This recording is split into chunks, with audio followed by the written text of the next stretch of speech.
Esta es la provincia de Ciudad Real. En ella se encuentran verdaderas joyas que visitar, que degustar y que disfrutar. Tan solo hay que conocerlas y comenzar la ruta.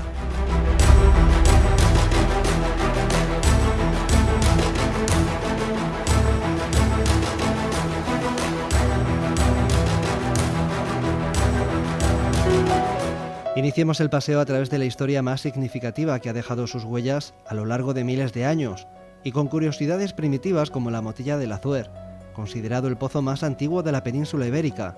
Sus pobladores de la Edad del Bronce levantaron una obra monumental para acceder al bien más preciado, el agua.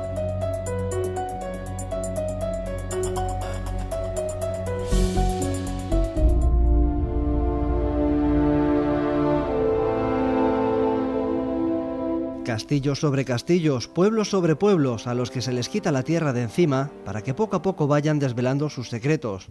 Batallas ganadas y perdidas, pueblos arrasados por la guerra. Alarcos es todo un ejemplo de cómo diferentes épocas han utilizado un mismo espacio. Bueno, pues Alarcos ha tenido un poblamiento más o menos desde mediados del segundo milenio antes de Cristo hasta la Edad Media. Aquí tenemos pobladores de la Edad del Bronce final, de la Edad del Hierro. Se abandonó en un momento dado durante la época romana y luego fue de nuevo poblada en época medieval, abandonándose en torno al siglo XIV, aunque siempre quedó un reducto en torno a lo que hoy día sigue siendo la ermita, que ha sido el faro que ha permanecido vivo desde entonces. Y donde es la piedra la guía, que nos cuenta su historia. Las huellas de un pasado que incluso llegó a marcar el transcurrir de la historia de todo un país. Desde el punto de vista prerromano, Alarcos sin duda alguna es uno de los yacimientos más importantes de toda la península. Y en el punto de vista de la historia medieval, nadie le cabe duda que la batalla de Alarcos es una de las batallas que ha tenido una mayor trascendencia en todo el proceso de repoblación medieval.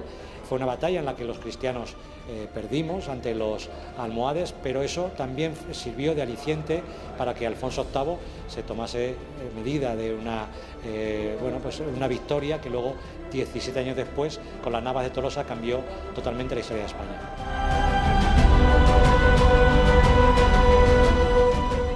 En Calatrava nos encontramos con una monumental fortificación, una gran riqueza por descubrir. Ocupada por musulmanes y cristianos, mantiene bajo tierra los restos de las dos ciudades debido al abandono que fue sufriendo a lo largo de los años. Toda una verdadera enciclopedia al aire libre que nos habla de cómo era la vida tanto antes como durante y después de que fuera ocupada por los cristianos y convertida en sede de la Orden de Calatrava. Y de hecho, Calatrava tiene un pasado prehistórico del bronce, del hierro I, del hierro II. Verdaderamente la importancia de Calatrava en la historia es porque aquí se funda la Orden de Calatrava, la primera orden militar hispana, pero anteriormente era el núcleo habitado, el único urbano, sí, con un poco de estamento, no una ciudad muy grande, pero con un estatus de ciudad mayor que había entre Córdoba y Toledo.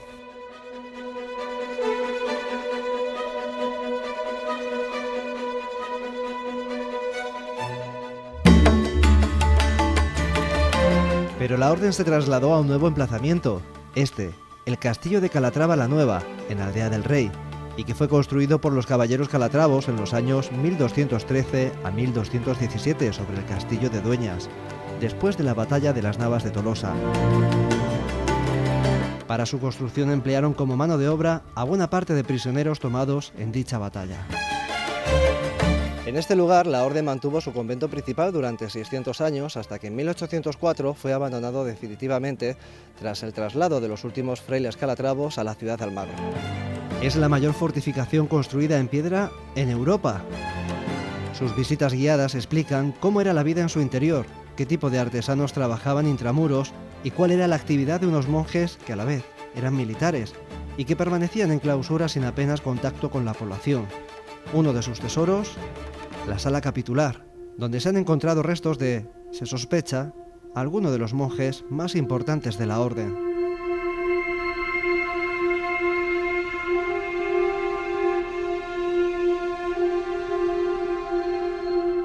Este es solo un ejemplo del rico patrimonio histórico-artístico que puede ofrecer la provincia de Ciudad Real. aunque hay otros muchos que poco a poco van dando la cara. El último, la necrópolis que recientemente ha aparecido en Alcázar de San Juan, en la zona conocida como Piedrola. Todo un libro que comienza a abrirse y del que aún quedan muchas páginas por descubrir. Casi con total seguridad, pero bueno, tendríamos que confirmarnos que existe una villa romana. Sabemos que existe una pequeña aldea cristiana. Una vez se produce la Reconquista y se pasa a estar bajo el control cristiano, existe una ocupación cristiana. Sabemos que existe un poblado o varios asentamientos, esto tendríamos que comprobarlos, prerromanos, en este caso ibéricos.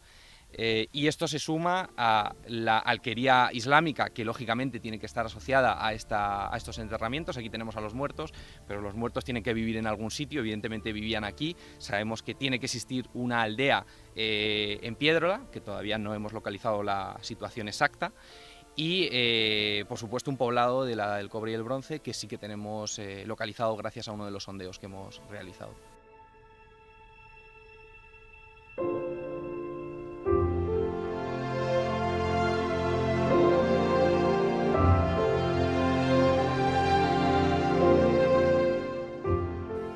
Rincones, a veces desconocidos para sus propios habitantes. Eso es lo que ocurre con el Palacio del Viso del Marqués, o mejor dicho, Palacio del Marqués de Santa Cruz, que como dice el refranero de la zona, hizo un palacio en el Viso porque pudo y porque quiso. Y es que se trata del mayor exponente en nuestro país del Renacimiento italiano. Construido en el siglo XVI, las paredes son un verdadero cuaderno de bitácora, donde se cuentan las innumerables batallas que el general Álvaro de Bazán lideró. Hoy por hoy se puede visitar y además es archivo general de la Marina. Es un palacio único en España, con esta cantidad de frescos. Es un palacio italiano, porque don Álvaro de Bazán, todos los pintores, arquitectos, todos eran de Italia. Él estuvo en Nápoles, él fue capitán general del reino de Nápoles y claro, pues copió, de ahí le gustó estos palacios y se trajo todos los artistas de allí. Pero para disfrutar de la belleza que ofrece la provincia, a veces no hay que investigar ni indagar en el ir y venir de la historia, sino dejarse llevar por postales como la que ofrecen los gigantes de campo de Criptana, icono de la literatura universal gracias a Cervantes y su Don Quijote de la Mancha. Y hablando de belleza, de estampas únicas, las tablas de Daimiel no solamente agradan a los sentidos, sino que se convierten en lugar de reposo para miles de aves que encuentran en ellas todo un paraíso natural único en el mundo. Caprichos de la naturaleza en torno a las cuales se han consolidado empresas que, viendo sus potencialidades y atendiendo a la demanda de un turista cada vez más exigente, ofrecen la posibilidad de disfrutarlas de muchas maneras, pero sobre todo con un contacto directo con el entorno. Hacemos lo que son actividades, lo que es una visita para conocer el parque. Llevas un guía que te explica, te enseña un poco la historia del parque, cómo ha ido evolucionando en estos años con el agua, y luego sobre todo identificar los animales, las plantas, lo que es traducir o enseñar un poco qué es lo que tiene, cuál es la riqueza que tiene el parque. Y como curiosidad les podemos enseñar esta imagen, la entrada de agua desde el molino del Molemocho a las tablas de Daimiel, algo que no ocurría desde hace prácticamente 30 años, puesto que en agosto esta zona suele estar seca.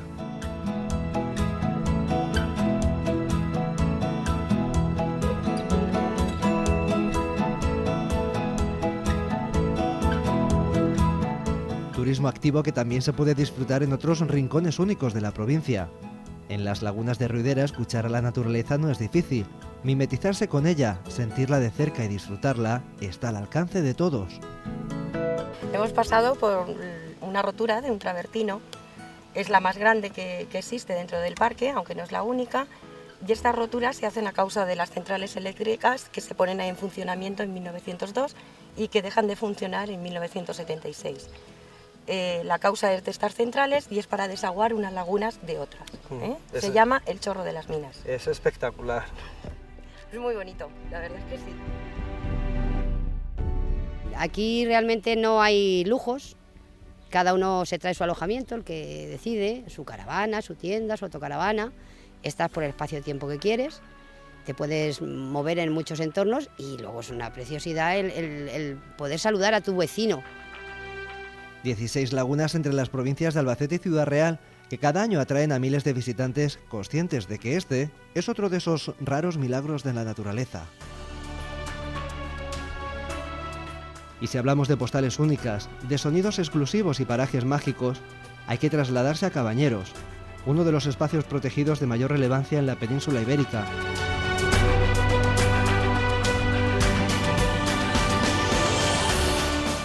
La gran diversidad de especies faunísticas y botánicas, unido a su peculiar geología, hacen de este espacio una joya de gran valor, siendo el paraje natural más representativo del monte Mediterráneo.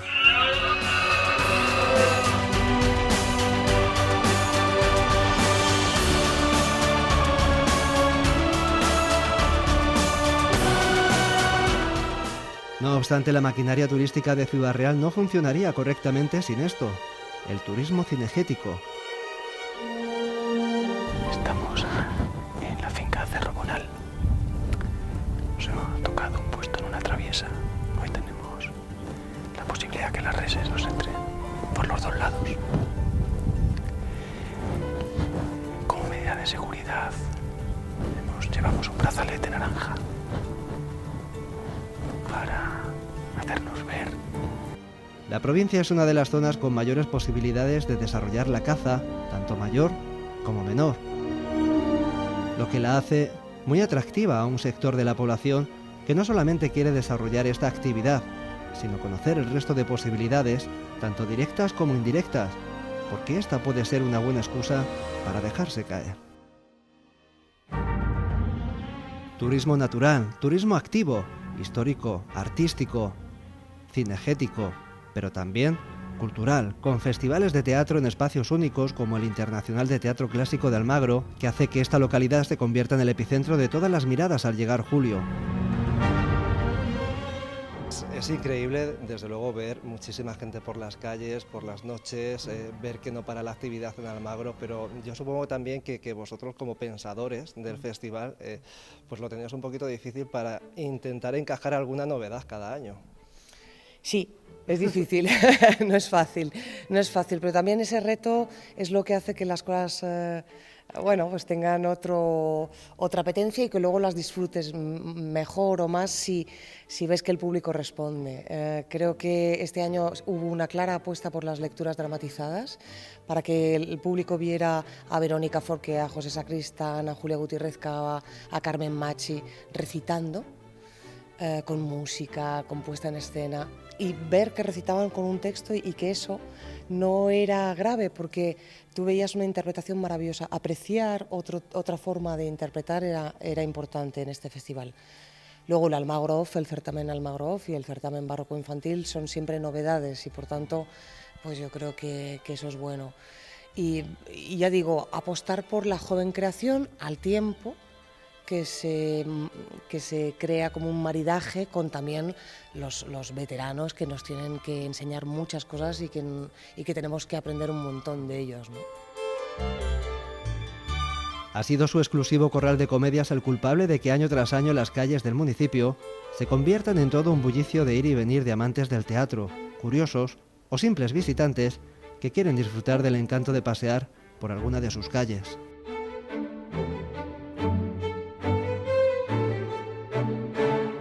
Ciudades estratégicas, monumentales y artísticas. Villanueva de los Infantes, declarada capital del campo de Montiel en 1573 por Felipe II, se convirtió en todo un epicentro de artistas y humanistas de la época. Nombres como Quevedo, Lope de Vega o Cervantes están presentes por cada uno de sus rincones.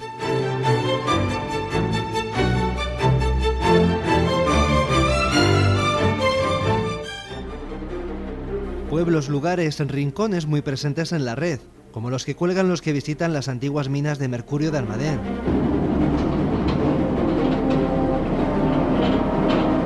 Una ciudad que fue declarada por la UNESCO Patrimonio de la Humanidad en el año 2012.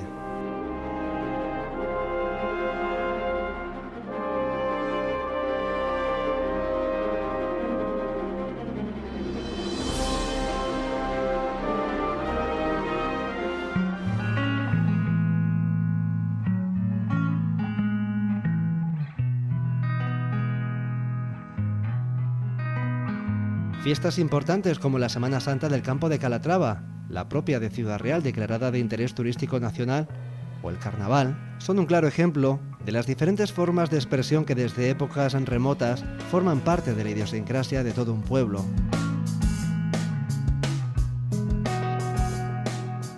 Una tierra en la que la cultura la encontramos muy ligada a la tradición. En sus fiestas están presentes las labores del campo, que durante muchos años han sido la principal economía de la zona.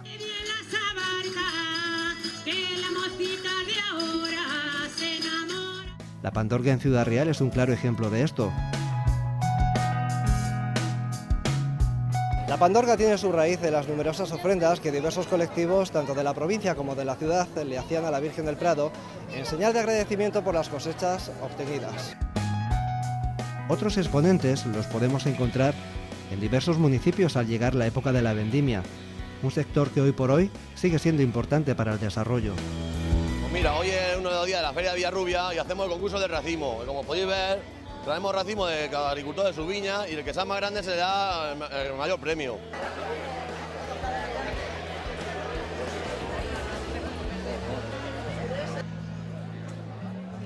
$4,990.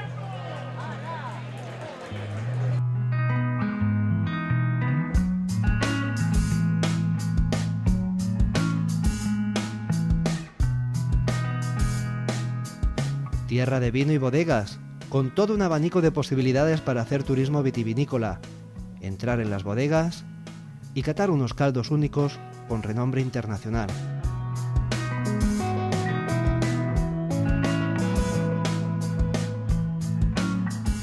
Y así, conociendo denominaciones de origen como La Mancha o Valdepeñas, se abre el apetito y por tanto la necesidad de probar una gastronomía de buenos olores y mejores sabores, a través de platos y tapas que se pueden encontrar en cualquier rincón.